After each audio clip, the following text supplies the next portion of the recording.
गाल और बाल ही मत सजाओ। आजकल बड़ा फैशन चला है गाल और बाल सजाने का। अच्छा नहीं, एक आया था यहीं बैठा हुआ एक लड़का, आजकल ऐसी फैशन ऐसी फैशन ऐसी फैशन, ऐसा फैशन चला है वो बाल है ना इधर से गायब इधर से गायब है, 4 अंगुल इधर से गए 4 अंगुल इधर से गए, बीच में रखा हुआ है। मैंने कहा क्या हो गया इस आदमी को, पागलपन तो देखो। मैंने कहा यार ये है क्या। वो मैं बिहार कर रहा था, बिहार करते बम्बई से आ रहा था, हाईवे पे मैंने देखा कि 2 आजू बाजू सर्विस लाइन होती है ना, साइड में चलने के लिए इधर सर्विस लाइन इधर सर्विस, 4 अंगुल की ये सर्विस लाइन 4 अंगुल की ये सर्विस लाइन, बीच में फ्लाईओवर। अरे आदमी पूरा ट्रैफिक जाम कर रखा है बालों का, है ना। बाल और गाल कोई सुंदर मत बनाओ, बाल और गाल सुंदर होने से कुछ नहीं होता है। जुबान को सुंदर बनाओ, वाणी को सुंदर बनाओ, तो सारी दुनिया अपने प्रति आकर्षित हो जाया करती है। कभी विचार किया 1000 लीटर नींबू का रस कितना 1000 लीटर नींबू का रस यदि इस पंडाल में लाके रख दिया जाए तो एक भी चींटी उसकी तरफ आकर्षित नहीं होगी। 1000 लीटर नींबू का रस, एक भी चींटी उसके पास नहीं आएगी, और एक बूंद चाशनी गिरा दी जाए, हजारों चींटियां उसकी तरफ आकर्षित हो जाया करती हैं, हजारों चींटियां उसकी तरफ आ जाती हैं। अपनी वाणी को नींबू जैसा खट्टा मत बनाओ, अपनी वाणी को चाशनी जैसा मीठा बनाने का प्रयास करिए। हजारों लोग आकर्षित हो जाएंगे मीठी वाणी से, हजारों लोग तुम्हारी तरफ आएंगे। वाणी में मिठास होना। खट्टा नींबू क्या दशा होती मालूम नींबू की, बेचारा बाजार से आता है, यूं यूं दबाया जाता है, दबाने के बाद उसे चाकू से काट दिया जाता है, 2 टुकड़े कर दिए जाते हैं, फिर निचोड़ा जाता है, और निचोड़ने के बाद सड़कों पर फेंक दिया। खट्टे लोगों की यही स्थिति होगी, ध्यान रखना। निचोड़े जाओगे, सड़कों पर फेंके जाओगे, सैकड़ों लोग तुम्हारे ऊपर लाते रख के निकल जाएंगे। ध्यान, चाशनी बनो, मीठे बनो, वाणी में वीणा की झनकार होना चाहिए, लेकिन आज वीणा की झनकार नहीं, वाणी में बाण बसे हुए हैं। ध्यान रखना। एक महाभारत का युद्ध हुआ इस देश में, एक बात याद रखना, ये महाभारत द्रौपदी के चीरहरण से नहीं हुआ है, ये महाभारत जुए में हार जाने से भी नहीं हुआ है। ध्यान रखिए, ये महाभारत शकुनी के पासे बदलने से भी नहीं हुआ है। ये महाभारत इस देश में यदि हुआ है तो ध्यान रखना दुर्योधन के कारण भी नहीं हुआ है। ये महाभारत इस देश में यदि हुआ है तो द्रौपदी के कारण इस देश में महाभारत की रचना हुआ करती है। मान्यवर आप विचार करिए, जब पांडवों को खंड प्रस्थ दिया गया कि जाओ पांडु पुत्र, धृतराष्ट्र ने कहा खंड प्रस्थ तुम्हें दिया जाता है, पूरा हस्तिनापुर दुर्योधन को दिया जाता है। ध्यान रखना, प्रस्ताव रखा, सुलह की बात हुई, दुर्योधन ने खंड प्रस्थ दे दिया, जहां ना पानी बरसता था ना जहां फसल होती थी, बंजर भूमि, जाओ वहां रहो। युधिष्ठिर ने कहा, अर्जुन ने कहा कोई बात नहीं, यदि हम में ताकत होगी तो खंड प्रस्थ को इंद्रप्रस्थ बना करके रख दिया जाएगा। ध्यान रखें, हौसले बुलंद होना चाहिए। खंड प्रस्थ दे दिया, जहां पर खंडरी खंडर है, बंजर भूमि है, 5 पांडवों ने पुरुषार्थ किया, मेहनत की, खंड प्रस्थ को इंद्रप्रस्थ में तब्दील कर दिया और इतना सुंदर बनाया। आज कितने भी बड़े आर्किटेक्ट हों वो व्यवस्था नहीं ला सकते हैं। कैसे लोग थे, कैसी बुद्धि थी उनकी, बिना पढ़े लिखे भी इतना सब कुछ कर लिया करते थे। इतना सुंदर महल बनाया, पूरी दुनिया में चर्चा हुई कि युधिष्ठिर अर्जुन ने इतना सुंदर इंद्रप्रस्थ बनाया है, हजारों लोग देखने जा रहे हैं, बहुत खूबसूरत। दुर्योधन ने कहा कि मैं भी तो चल के देखूं। गया इंद्रप्रस्थ में, और जैसे ही इंद्रप्रस्थ पहुंचा दुर्योधन, इतना अद्भुत महल था, जो दिखता था वो होता नहीं था, और जो होता था वो दिखता। दुर्योधन ने अपनी धोती संभाली, उसे लगा कि यार यहाँ तो पानी पानी दिखाई दे रहा है, धोती संभाल करके चल रहा है, वहां तो पानी था ही नहीं, केवल दिखाई देता था। आगे देखा दुर्योधन ने, रंगोली बनी हुई है, चौक पूरे हुए, बहुत सुंदर है। अरे बोले यहाँ से तो आ गया, अब क्या धोती पकड़ना, अब क्या अपने को संभालना। इतना सुंदर, आंखें फटी की फटी रह गई दुर्योधन की। आगे बढ़ा, पानी था, गिरा छपाक से पानी में, पूरे कपड़े गीले हो गए। जोरदार अट्ठास हुआ झरोके से, बड़ी जोर से व्यंग की हंसी आई। उसने कहा, देवर जी ये क्या हो गया। द्रौपदी की आवाज आई, गिर गए।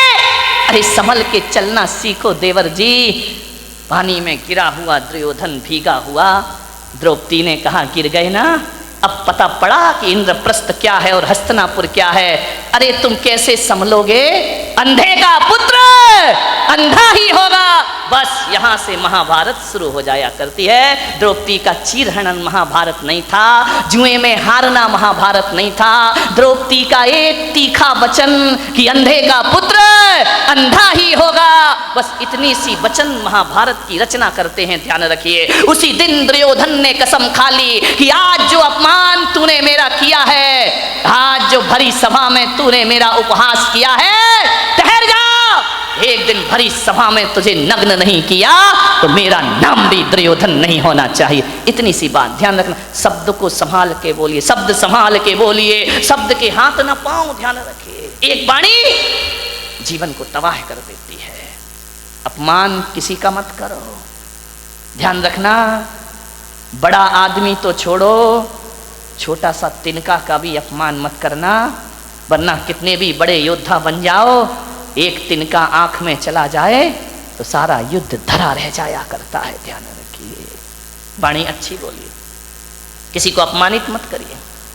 एक तीखे वचन ने, एक कटु वचन ने महाभारत की रचना कर दी, ध्यान रखिए। मीठा बोलो, अच्छा बोलो, विपत्तियों को आमंत्रण मत दो, मुसीबत को आमंत्रण मत दो। एक तीखा वचन हजार विपत्तियों को लेकर अपने साथ आया करता है, ध्यान रखिए। बोलो तो बोलो सदा मीठे वचन। जो काम शक्ति से नहीं होते वो काम मिठास से हो जाया करते हैं। खुदा को भी पसंद नहीं शक्ति जुबान में, खुदा को भी पसंद नहीं शक्ति जुबान में, इसीलिए नहीं दी हड्डी जुबान में, ध्यान रखिए। पूरे शरीर में हड्डियां हैं, जुबान में हड्डी नहीं है, क्योंकि शक्ति पसंद नहीं करता वो ईश्वर। जुबान तो मुलायम होती है ना, ध्यान रखिए। जुबान जितनी मुलायम है, वचन उससे ज्यादा मुलायम होना चाहिए। एक बात याद रखना, जुबान में हड्डी तो बिल्कुल नहीं होती, एक भी हड्डी नहीं है जुबान में। लेकिन एक बात याद रखना बारामती वालों, उसमें हड्डी तो एक भी नहीं होती है, लेकिन ताकत इतनी है कि सारी हड्डियां तोड़वा के रख देगी, ध्यान रखना। एक भी हड्डी नहीं बचेगी, यदि वो अपनी पे आ गई तो सारी हड्डियां तोड़वा देगी तुम्हारी। बहुत महत्वपूर्ण है जुबान का, ध्यान रखना। आंख एक है, आंख दो है, काम एक है। ये आंख भी देखती है, ये आंख भी देखती है। कान दो हैं, दायां कान भी सुनता है, बायां कान भी सुनता है। नासा द्वार दो हैं, दाई नासिका, रामदेव बाबा अनुलोम विलोम है ना, दो होती है, ध्यान रखिए, विचार कर।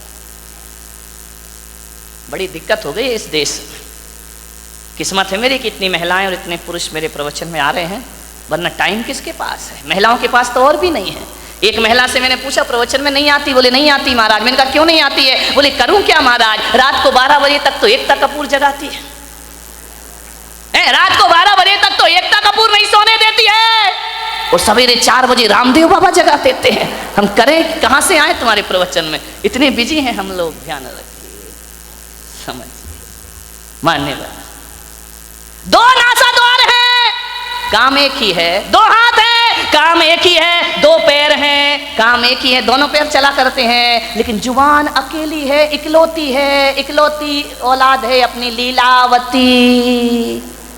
साली लीला यही कराती है, यही रास लीला करा दे, यही राम लीला करा दे। लीलावती का सावधान, इस लीलावती से। 2 अंगुल की जुबान 5 फीट के शरीर का सत्यानाश करा सकती है, ध्यान रखिए। ये जो लीलावती बैठी है ना, इस पे कंट्रोल रखो, कंट्रोल कंट्रोल। ध्यान रखिए, ये जो लीलावती है बहुत नटखट काम करती है, पूरे शरीर में अकेली है, इकलौती औलाद है इस मुंह की। लेकिन एक बात ध्यान रखना, ये जो लीलावती है ना, है तो अकेली, काम डबल करती है। ध्यान रखना, एक चखना और एक बकना। ध्यान रखिए, जो दो हैं वो एक काम करते, जो अकेली है वो ये चखती भी है और मीठा खाना याद रहा पर मीठा बोलना भूल गए। ध्यान रखिए, एक तोता तीखा तीखा खाता है, मिर्च खाता है तोता, मीठा मीठा बोलता है, और हम मीठा मीठा खाते में बोल दो तीखा तीखा बोलते हैं हमें जुबान से। जुबान को संभाल के रखो, वाणी सुंदर बनाओ। एक कितनी भी सुंदर महिला हो, खूबसूरत महिला हो, आसमान से उतरी हुई परी हो, ध्यान रखना, आप सोचते हो ना कि थोड़ी सी लिपस्टिक से हम बड़े अट्रैक्टिव लगेंगे। नहीं नहीं, कौन बोला महाराज हमारे पीछे क्यों पड़े हो तुम? ध्यान रख, लिपस्टिक लगा के आप सोचते कि हम सुंदर हो गए हैं। मैं आपसे निवेदन करता हूं, ओंठ कितने भी सुंदर बना लो, कितने भी लिपस्टिक लगा लो, कितने भी पतले ओंठ हो जाएं तुम्हारे, कितने भी गुलाबी ओंठ हो जाएं, लेकिन वाणी कड़वी हो तो बताइए आपका सौंदर्य कितनी देर टिकने वाला है? ओंठों का सौंदर्य ज़्यादा नहीं टिका करता है। मुझे तो समझ नहीं आता है, ये महिलाएं लिपस्टिक लगा के अपने को सुंदर समझती हैं, आदमी तो लिपस्टिक नहीं लगाता ना। नहीं, बारामती का मुझे पता, लगाते हो क्या? नहीं लगाते ना। एक बात बताओ, ये सोचते हैं लिपस्टिक से सुंदरता बढ़ती है, तो लिपस्टिक लगा के सुंदर दिखने वाली देवी हो, बिना लिपस्टिक वाले पे क्यों मरती हो? फैसला करो, फैसला। ये तो लिपस्टिक जान इन पे ही देती है लोग। ध्यान रखिए, इसका मतलब है लिपस्टिक कितनी भी अच्छी हो, चेहरे की सुंदरता कितनी देर की? आधे घंटे।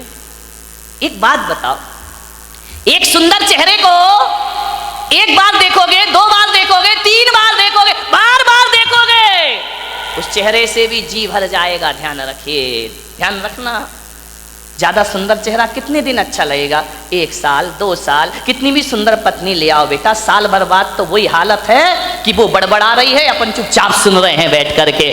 खाना खाएगी तभी बोलेगी। ध्यान रखना, ये आदमियों की जिंदगी इसी में, बेचारे हर थके हुए हारे हुए तो आते हैं दुकान से, वो जैसे ही आया और इनकी रामायण शुरू हो जाया करती है। देवरानी ने ये कहा, जिठानी ने वो कहा, तेरी अम्मा ने एक परसते भी जा रही है। महिलाओं से निवेदन है, जब पति घर में आए तो उसकी थाली में रोटी परोसो, रोटी दिन भर की किचकिच मत परोसो उसकी थाली में, वरना थाली फेंक करके इतना परेशान। उसी समय मैंने एक महिला से बोला, खाते समय क्यों बोलती हो? बोले खाते समय तो वो चुपचाप सुनता है, मुंह में रोटी रहती है, सुनते रहता है, अपन बोलते जाओ, देवी बोलते जा रही, बोलते जा रही, बोलते जा रही है, वो बेचारा खाते जा रहा, खाते जा रहा, क्या करे? इधर सुने या इधर सुने, खा रहा। ऐसी हालत है जैसे सड़क के किनारे भुट्टा सिकता है ना, भुट्टे नहीं सेकते रहते, वो एक हाथ से हवा करते जा रहा, भुट्टा सिकते जा रहा, हवा करते जा रहा, भुट्टा सिकते जा रहा, रोटी पटकते जा रही, भुट्टा सिकते जा रहा, सिकते जा रहा, सिक गया भुट्टा, क्या रोटी खाए बेचारा। ध्यान रखो, खाते समय तो कहा है कुत्ते को भी परेशान, ये तो फिर क्या बोली, इतनी तेज है बारामती की महिलाएं, इतनी तेज, इतनी तेज, इतनी तेज कि एक दिन 2 पति पत्नी बाजार गए, पति ने पत्नी से कहा, तू कहे फैशन है, तू कहे तो एक कुत्ता खरीद ले। पत्नी ने ऊपर से नीचे तक देखा, बोली क्या जरूरत है? बोली जब से तुम मिले हो। कौन बोला हर तमन्ना पूरी हो गई मेरी? ध्यान रखिए, मान। एक बच्चा रो रहा था, बहुत जोरों से रो रहा था, पत्नी ने कहा देख भी नहीं सकते हो, बच्चा रो रहा है, मैं खाना बना रही हूँ। तो बोले पहले सुन तो ले, काय के लिए रो रहा है? अरे बोले जो भी रो रहा कर दो पूरा। बोले नहीं पहले सुन। बोले क्या? ये रो रहा है कि मुझे गधे पे बैठना है। तो पत्नी ने कहा कंधे पे बिठा के 3 चक्कर नहीं लगा सकते क्या? कुछ लोगों को घर जाके समझ में आएगा। ध्यान रखिए, एक बार यही दुर्घटना घट गई। एक बच्चे ने पूछा अपनी मम्मी से कि मम्मी, एल्बम देख रहा था शादी का। बोले पापा घोड़े पे बैठ के आ रहे हैं। बोले हाँ। बोले मम्मी एक बात बताओ, ये शादी में दूल्हा घोड़ी पर बैठ कर ही क्यों आता है, गधे पे बैठ के क्यों नहीं आता है? बोले बेटा, एक गधा दूसरे गधे पे नहीं बैठ सकता है। ध्यान रखिए, मीठा बहुत मीठा बोलिए जिंदगी में, मीठी वाणी बोलिए। विचार करना है आपको, वाणी में मिठास भरो। लिपस्टिक से जीवन सुंदर नहीं होता है। लिपस्टिक की सुंदरता 1 दिन, 2 दिन, 3 दिन, साल भर बाद वो चेहरा बेकार लगने लगता है। ध्यान रखना। लेकिन यदि वाणी मीठी हुई ना तो मिलते समय भी अच्छा लगता है, और बिछुड़ जाओ तो मीठी वाणी की याद जब जब आती है तब तक सुख की अनुभूतियां प्रारंभ हो जाया करती हैं। मीठी वाणी तो वो होती है बिछड़ने के बाद भी आदमी को याद रहा करती है। ध्यान रखिए। मैंने बारामती में भी ज़्यादा घूमा नहीं हूँ, उधर गया था पीछे। एक दिन इतने सुंदर मकान, मैंने कहा क्या गजब कर दिया भाई। मैं तो आया था गांव समझ के, लेकिन ये तो शहरों को भी पीछे कर रहा है। ध्यान रखिए। डाउट है तो ताली मत बजाओ, है ना।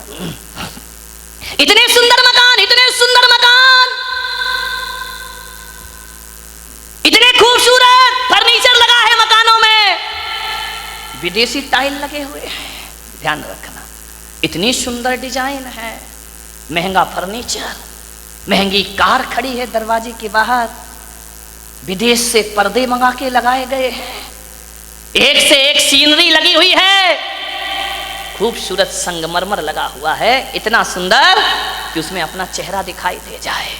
एक बात बताओ मेरे भाई, जिसका बहुत महंगा मकान हो, बहुत सुंदर फर्नीचर लगा हो, बहुत अच्छा सोफा सेट हो, डाइनिंग सेट बहुत सुंदर हो, ड्रेसिंग टेबल बहुत सुंदर हो, अलमारियां बहुत सुंदर हो, एक बात बताना, और कोई उस घर में जाए, बस सब कुछ सुंदर हो, आपकी देखकर आंखें फटी की फटी रह जाएं, कितना सुंदर मकान है, लेकिन एक बात बताइए, सब कुछ सुंदर हो लेकिन उसमें रहने वाले को बोलने का तमीज ना हो, वो बदतमीजी से बात करता हो, एक गिलास पानी भी ना पिलाता हो, और तुम गए और उसने इतना भी नहीं कहा कि भाई साहब आइए बैठिए, तो बताइए उस मकान की सुंदरता याद रहेगी आपको जाने के बाद, या उस आदमी का व्यवहार याद रहेगा आपको जाने के बाद? ध्यान रखिए, आप उस घर से निकल के जाएंगे, जिस मकान को बहुत सुंदर कह रहे थे वो मकान डिलीट हो जाएगा, और आदमी की बोली और व्यवहार जिंदगी भर याद रहेगा। और एक बात मैं आपसे कहता हूं, एक का मकान तो बहुत सुंदर नहीं है, बहुत कीमती मकान नहीं है, साधारण से फ्लैट में रहता है, लेकिन जैसे ही तुम जाते हो बड़े आदर से बोलता है, बड़े अदब से बात करता है, आइए भाई साहब बैठिए, ठंडा लेंगे या गरम लेंगे, आप क्या लेना चाहते, मीठा लेंगे नमकीन? अरे नहीं नहीं कुछ, अरे भाई साहब आए हो कुछ तो लेकर जाना पड़ेगा, ऐसा नहीं हो सकता, हमारे यहाँ कब कब पधारते हो, आपको जरूर कुछ लेना होगा, आपको भूख भी नहीं है तो भी उसके व्यवहार और मिठास के कारण आपको खाना पड़ेगा। आप एक बात बताइए मेरे भाई, जब आप घर चले जाओगे वो सुंदर मकान याद करोगे या उसका दुर्व्यवहार याद करोगे, और घर जाओगे तो घटिया मकान याद करोगे या आदमी का व्यवहार याद करोगे? ध्यान रखिए, सुंदर मकानों को याद नहीं किया जाता है, सुंदर वाणी और व्यवहार को याद रखिए।